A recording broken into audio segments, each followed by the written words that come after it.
WA Liberal Senator Dean Smith has certainly had a unique political profile. He's the Liberal Party's first openly gay federal parliamentarian, and he's expressed disappointment the Liberal Party has broken with tradition by denying all MPs a conscience vote. He joins us now from our Canberra studio. Dean, thanks for joining us on the program. Great to be with you, Patricia. What are your concerns around this plebiscite? Well, the Liberal Party and the coalition government has made it very, very clear that their policy position is to support a plebiscite on the issue of same-sex marriage after the next election. I'm interested, many people come to the issue of the plebiscite governed by their attitudes to the issue of same-sex marriage. For myself, I'm more interested in what it does for our democratic culture. Is this a good thing? Is this the sort of thing that we should be considering over the longer term? When we look over the history of plebiscites in our country, we've only had three, one in 1916, one in 1917, and then again in 1977. So I'm interested to know why they are so infrequent, and is this actually a good step? I describe the government's commitment as conceptual. Once we start to see the detail around what the plebiscite looks like, people will be able to make a judgment call about whether or not it is the right way to proceed. So does that mean you're still holding hope that it might be knocked off once we see some detail and see that it might be more difficult than we thought it would be? Well, what we do know about the debate is that, people are growing increasingly concerned about the $160 million price tag. Some people in some quarters are concerned about can the debate be managed well by the Australian community. Others, like myself, say, well, if we do it on one issue, why wouldn't we be doing it on other issues? For myself, I trust parliamentary sovereignty. It's a system that works very, very well in our country. I'd like to see the matter resolved by Parliament. The government has a position. Once we see what the details of that is, I think people will be able to make a judgment call about whether or not it is the right way to proceed. So do you support public funding for the yes and no case? We had a debate here on the Karvelas show last Sunday, and the gay lobby that was on suggested that they didn't want public funding, and the Australian Christian lobby said they wanted funding, equal funding. What's your view? Well, the issue of public funding for constitutional referendums is a relatively recent idea. In 1999, on the Republic campaign, we had public funding and it was evenly allocated. More recently, when we almost had the referendum on local government recognition in the Constitution, we had public funding, but it was not evenly distributed between the yes and no cases. I'm a small tax, smaller government sort of guy. I'd prefer to see no public funding, but these are the sorts of issues that will need to be teased out when the government does bring a proposition to the backbench committee, when it does bring a proposition to the party room, and then of course when it does bring a proposition to the Parliament, and of course it would still be free and open to the Parliament to amend any proposition on the plebiscite that was brought before it. Are you actively agitating inside the party to knock it off?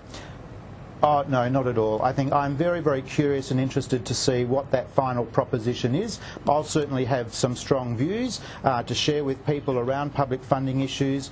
How the plebiscite will actually work is an important one, and one I think that as we get closer to the actual event of the plebiscite, more and more Australians will become engaged in. But for me, the critical point is not whether or not the plebiscite delivers same-sex marriage or doesn't deliver same-sex marriage, but what it does to our democratic culture and practice in Australia. So you think it will set a new precedent that we resolve big questions through popular votes? Well, this is the issue. If we proceed on a plebiscite on one issue, why then wouldn't we proceed on plebiscites with a whole range of other issues? Those other issues could be euthanasia, those other issues could be changes to family law arrangements, those other issues could be deployment of Australia's men and women overseas for active service. I would prefer the principle of parliamentary sovereignty to be upheld, but if we do proceed to a plebiscite, then I'd like a discussion around how important is this and what are the unintended consequences to our democratic culture in Australia. I want to move to another issue I know you're passionate about, media reform. And actually next week on the Karvelas show we will have the Communications Minister Mitch Fifield joining us. I'd love to ask him some more questions about media reform. The Nationals have argued for real protections for regional content and a points system. You're concerned that they're over-regulating the media. What are your concerns around that? Well, the Liberal and National parties are seeking the same outcome. We would like to see regional communities serviced by high levels of regional local content. So we have a similar aim. There is a difference of view in terms of how we get to that.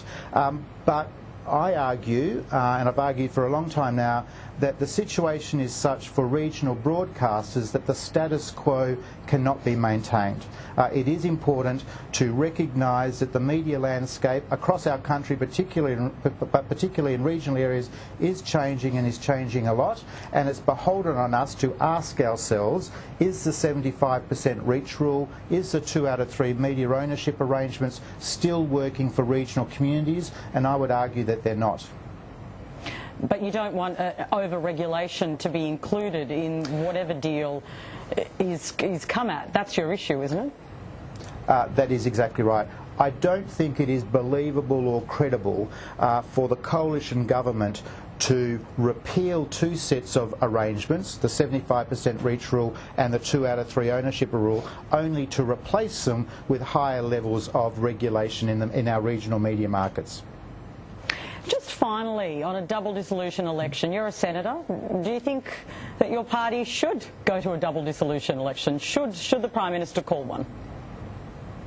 Well, I think views on elections are probably as numerous as the numbers of House of Representatives and Senators that we have.